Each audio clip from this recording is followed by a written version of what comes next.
Hello friends, வணக்கம். இன்றைக்கி நம்ம சிக்கன் பிரியாணி எப்படி ஈஸியாக குக்கரில் செய்கிறதுன்னு பார்க்கலாம். இதுக்கு ஃபஸ்ட்டு நம்ம பிரியாணி மசாலா ரெடி பண்ணிக்கலாம். இதுக்கு ஒரு பேனில் 2 பிரியாணி இலை, 10 கிராம்பு, இந்த சைஸ்க்கு பட்டை 2, ஒரு நட்சத்திர சோம்பு, 5 ஏலக்காய், ஒரு ஜாதிப்பூ, 2 வரமிளகா, 1 டேபிள் ஸ்பூன் அளவுக்கு கொத்தமல்லி, 1 டீஸ்பூன் ஜீரகம், 1 டீஸ்பூன் சோம்பு, இது எல்லாத்தையும் சேர்த்து 1 நிமிஷம் நல்லா ட்ரை ரோஸ்ட் பண்ணி எடுத்துக்கலாம். ரொம்ப நேரம் ரோஸ்ட் பண்ணணுன்ற அவசியம் இல்லை, அது லைட்டாக ஹீட் ஆனால் போதும். இப்போ இது நல்லா ஆறின பிறகு மிக்ஸி ஜாரில் போட்டு நல்லா நைஸாக அரைச்சி எடுத்துக்கலாம். இப்போ நம்மளோட பிரியாணி மசாலா ரெடி ஆயிடுச்சு. இந்த பிரியாணி மசாலாவை ரெடி பண்ணி நீங்கள் ஏர்டைட் கண்டெய்னரில் ஸ்டோர் பண்ணி வச்சுக்கிட்டிங்கன்னா நீங்கள் எப்போ பிரியாணி செஞ்சாலும் இந்த பிரியாணி மசாலாவை யூஸ் பண்ணிக்கலாம். இப்போ நம்ம இந்த மிக்ஸி ஜாரில் இஞ்சி ஒரு 3 பீஸ் போட்டுக்கோங்க. பூண்டு ரொம்ப சின்ன சின்ன பல்லாக இருக்கிறதுனால நான் ஒரு 20 பல் போட்டிருக்கேன். பெரிய பல்லாக இருந்துச்சு அப்படின்னா ஒரு 10 பல் போட்டிங்கன்னா போதும். இப்போ இதை நல்லா நைஸாக அரைச்சி எடுத்துக்கலாம்.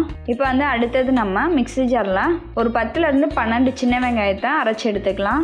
இதை இந்த மாதிரி பருன்னு அரைச்சி எடுத்துக்கோங்க. இப்போ நம்ம குக்கரில் 2 டேபிள் ஸ்பூன் அளவுக்கு ஆயில் ஊற்றிக்கோங்க. கடலெண்ணெய் ஊற்றி செஞ்சீங்க அப்படின்னா சிக்கன் பிரியாணி ரொம்ப நல்லாயிருக்கும், வாசனையாக இருக்கும். 1 டேபிள் ஸ்பூன் நெய் ஊற்றிக்கோங்க. இப்போ நம்ம இதில் ஒரு பிரியாணி இலை, 1.5 இன்ச்சு சைஸுக்கு பட்டை சேர்த்துக்கோங்க, 1 நட்சத்திர சோம்பு, 2 ஏலக்காய், 2 கிராம்பு, இது எல்லாத்தையும் சேர்த்து நல்லா வதக்கிக்கோங்க. இப்போ நம்ம இதில் ஒரு பெரிய வெங்காயத்தை இந்த மாதிரி நீளமாக நறுக்கி சேர்த்துக்கலாம். வெங்காயத்தை ஒரு 3லேருந்து 4 நிமிஷம் நல்லா வதக்குங்க. வெங்காயம் நல்லா டிரான்ஸ்பரண்ட் ஆன பிறகு நம்ம அரைச்சி வச்சுருந்த சின்ன வெங்காய விழுதை சேர்த்துக்கலாம். இப்போ நம்ம இந்த வெங்காயத்தை நல்லா ஒரு 5லேருந்து 10 நிமிஷம் வதக்கலாம். நல்லா பொன்னிறமாகிற வரைக்கும் வதக்கணும். இந்த சமயத்தில் நம்ம 1.5 டேபிள் ஸ்பூன் இஞ்சி பூண்டு விழுது சேர்த்துக்கலாம்.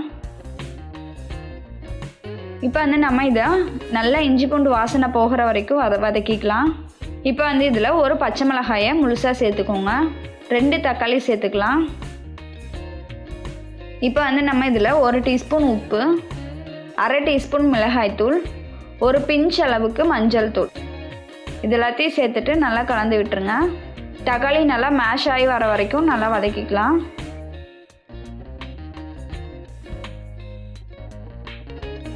இப்போ நம்ம இதில் 300 கிராம் சிக்கன் சேர்த்துக்கலாம். சிக்கனை சேர்த்து நல்லா கலந்து விட்டுருங்க. இப்போ நம்ம இது கூட பிரியாணி மசாலா சேர்த்துக்கலாம். இதுக்கு நீங்கள் 1.5 டேபிள் ஸ்பூன்லேருந்து 2 டேபிள் ஸ்பூன் வரைக்கும் நீங்கள் பிரியாணி மசாலாவை சேர்த்துக்கலாம். நான் இன்றைக்கி 2 டேபிள் ஸ்பூன் பிரியாணி மசாலா சேர்த்துருக்கேன். சேர்த்து நல்லா மிக்ஸ் பண்ணிக்கோங்க. இப்போது நம்ம இது கூட 1/2 கப் புதினா இலையை சேர்த்துக்கலாம். புதினா இலையை சேர்த்து நல்லா ஒரு 2 நிமிஷம் வதக்கிக்கோங்க. இப்போ நம்ம இது கூட 2 டேபிள் ஸ்பூன் அளவுக்கு தயிர் சேர்த்துக்கலாம். 2லேருந்து 3 டேபிள் ஸ்பூன் வரைக்கும் நீங்கள் சேர்த்துக்கலாம். 1/2 கப் கொத்தமல்லி இலையை சேர்த்துக்கலாம். கொத்தமல்லி இலையை சேர்த்து நல்லா கலந்துட்டு ஒரு 10 நிமிஷம் நல்லா குக் பண்ணிக்கோங்க. 10 நிமிஷத்துக்கு அப்புறம் பார்த்தீங்க அப்படின்னா சிக்கன் பாதி அளவுக்கு வெந்திருக்கும். இந்த சமயத்தில் நம்ம தண்ணி சேர்த்துக்கலாம். 1 கப் பாஸ்மதி அரிசிக்கு 1.5 கப் தண்ணி சேர்த்துக்கோங்க. நான் இன்றைக்கி 2 கப் பாஸ்மதி ரைஸ் எடுத்திருக்கேன், அதனால 3 கப் தண்ணி சேர்த்துருக்கேன். பாஸ்மதி ரைஸை நீங்கள் 1/2 மணி நேரத்துக்கு முன்னாடி தண்ணியில் ஊற வச்சு எடுத்துக்கோங்க. பிரியாணி மசாலா இப்போ பாருங்கள் நல்லா கொதிச்சிட்ருக்கு. இந்த சமயத்தில் நம்ம அரிசியை சேர்த்துக்கலாம். அரிசியில் இருக்க தண்ணியெல்லாம் நல்லா வடிச்சிட்டு வெறும் அரிசியை மட்டும் சேர்த்துக்கோங்க. இதை நல்லா கலந்து விட்டுருங்க. இப்போ நம்ம 1 டீஸ்பூன் அளவுக்கு எலுமிச்சம்பழ சாறு சேர்த்துக்கலாம்.